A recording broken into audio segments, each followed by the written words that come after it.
Pertama untuk kali ini, TNI Angkatan Udara menginvestigasi penyebab jatuhnya dua pesawat tempur Super Tucano di Pasuruan, Jawa Timur.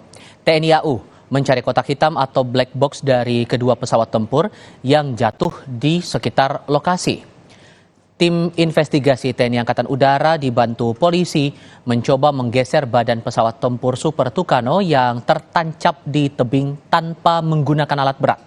Lokasi yang sulit membuat proses pengangkatan badan pesawat tempur Super Tucano terhambat. Selain mengevakuasi badan pesawat, tim investigasi TNI Angkatan Udara turut melakukan pencarian kotak hitam untuk proses penyidikan penyebab jatuhnya pesawat tersebut.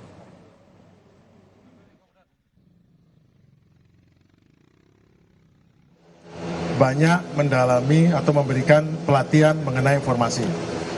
Anda sedang melihat keterangan resmi yang akan disampaikan Kepala Dinas Penerangan TNI Angkatan Udara sehubungan dengan insiden pesawat Super Tucano yang jatuh di Pasuruan, Jawa Timur. Hal yang memang harus wajib diketahui.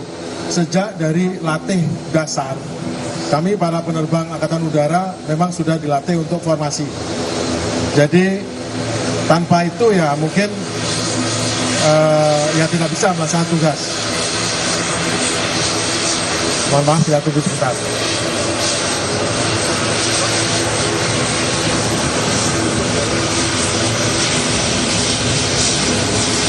Latihan formasi sendiri adalah manuver yang memang diperlukan pada saat kita harus penetrasi bersama-sama, karena kemungkinan kalau kita kehilangan adalah cukup besar, sehingga kita harus kontak sama-sama.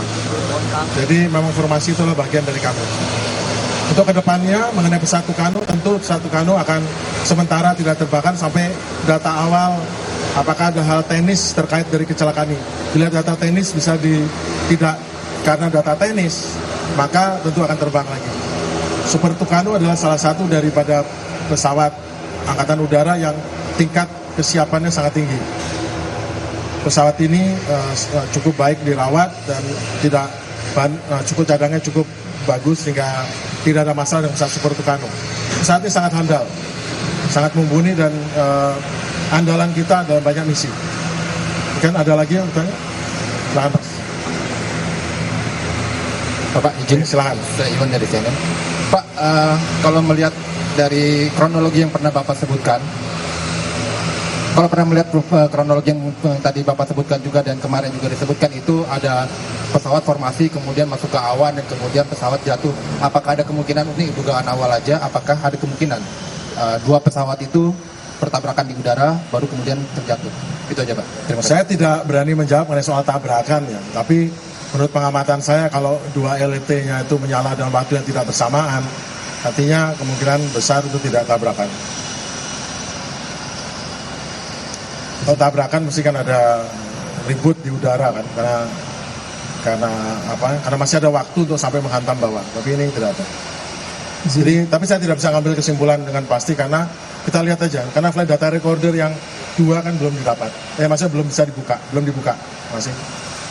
Izin Pak Gita, Pak, dari Tribun News. Mau tanya Pak, terkait dengan proses investigasi ini, apa rencananya juga TNI Angkatan Udara menggandeng pihak eksternal gitu Pak, terkait proses investigasi itu? Untuk investigasi saat ini kami sudah bisa melaksanakan sendiri. Kami juga lulusan daripada sekolah-sekolah investigasi di luar yang cukup handle khususnya untuk militeri. Dan kebetulan sekarang pesawat militer juga khususnya seperti Super Tucano sudah dilengkapi dengan flight data recorder. Kan sudah biasanya pesawat militer tidak ada, tapi ini ada. Jadi lebih memudahkan untuk investigasi.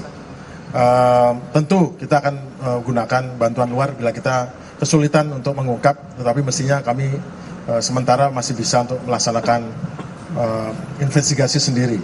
Karena kita juga memiliki ahli-ahlinya, tentunya kita akan berupaya sendiri dulu, baru setelah itu kita minta bantuan dari luar. Terima kasih.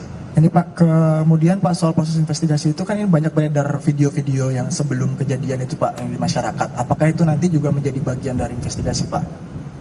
Video-video yang beredar di media sosial itu Pak? Video formasi yang masuk ke awan, terus... Oh iya, itu akan jadi ini. Kan memang pertama kali masuk formasi itu kan in and out ya, nggak tebal gitu ya. Kan gara-gara dimulai pada saat tiba-tiba masuknya di tebal sekali yang buat mereka harus harus tidak bisa mempertahankan formasi dan secara prosedural memang harus keluar. Pak, izin Heru dari Radio El Sinta. Terkait dengan 4 TNI AU yang gugur ini, apakah mereka sudah berkeluarga semua atau setelah mereka ditinggalkan oleh para yang gugur ini, apakah ada apresiasi untuk keluarga dari pihak TNI AU? Terima kasih. Terima kasih. Tentu kami Angkatan Udara seperti halnya Angkatan lain di TNI sangat menghargai para personilnya yang telah bekerja atau berjuang sampai pengorbanan melebihi batas yang harusnya diberikan. Kami akan sangat memperhatikan para keluarga, kami akan bantu semaksimal mungkin sesuai dengan kemampuan TNI Angkatan Udara. Pertama kali tentu kami pertama adalah membantu untuk memohon kepada pemerintah, kepada Presiden untuk bisa berkenan menaikkan pangkat luar biasa menjadi perwira tinggi dan menjadi setingkat lebih tinggi untuk pamennya. Khusus untuk 3, untuk kolonel dan pamen memang itu memerlukan surat dari Presiden sebagai sebagai pimpinan negara untuk mengesahkan kenaikan pangkat. Ditambah dengan untuk yang mayor menjadi letnan kolonel itu adalah kami. Jadi kami akan perhatikan seluruhnya mengenai kesejahteraan daripada keluarga-keluarga prajurit yang ditinggalkan. Itulah tujuannya mengapa kami selalu berusaha untuk memperhatikan. Mohon maaf saya agak terharu sedikit. Intinya kami akan selalu memperhatikan keluarga dari awal pada anak-anaknya, kesejahteraannya, sekolahnya kami akan perhatikan. Karena itu memang tugas daripada angkatan selain mengurusi mengenai kegiatan tugas kami itu juga kita mengurusi kesejahteraan keluarga prajurit. Pak Ilham Pak dari Jawa Pos. Saya ingin memperdalam terkait kondisi yang tadi awal Bapak sempat sebut adanya awan tebal itu, lalu kemudian terjadi awan tebal kemudian memisahkan diri. Nah, kalau nggak salah ada suara begitu Bapak menyebut atau FLT, bisa dijelaskan itu Pak, maksudnya seperti apa? Itu yang pertama. Yang kedua terkait ini Pak, berapa waktu yang dibutuhkan untuk melakukan investigasi dan bagaimana tahapan-tahapannya sampai kemudian ada sebuah kesimpulan apa penyebab dari kecelakaan ini terjadi, itu Pak. Oke, terima kasih.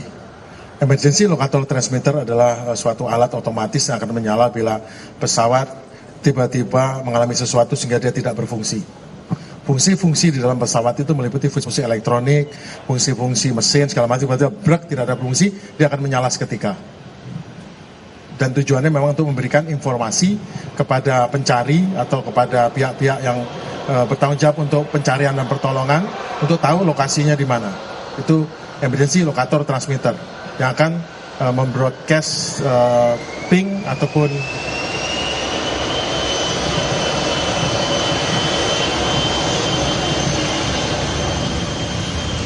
Anda sudah mendengar keterangan dari Kepala Dinas Penerangan TNI Angkatan Udara soal tindak lanjut dari investigasi terhadap insiden jatuhnya pesawat Super Tucano di Pasuruan, Jawa Timur.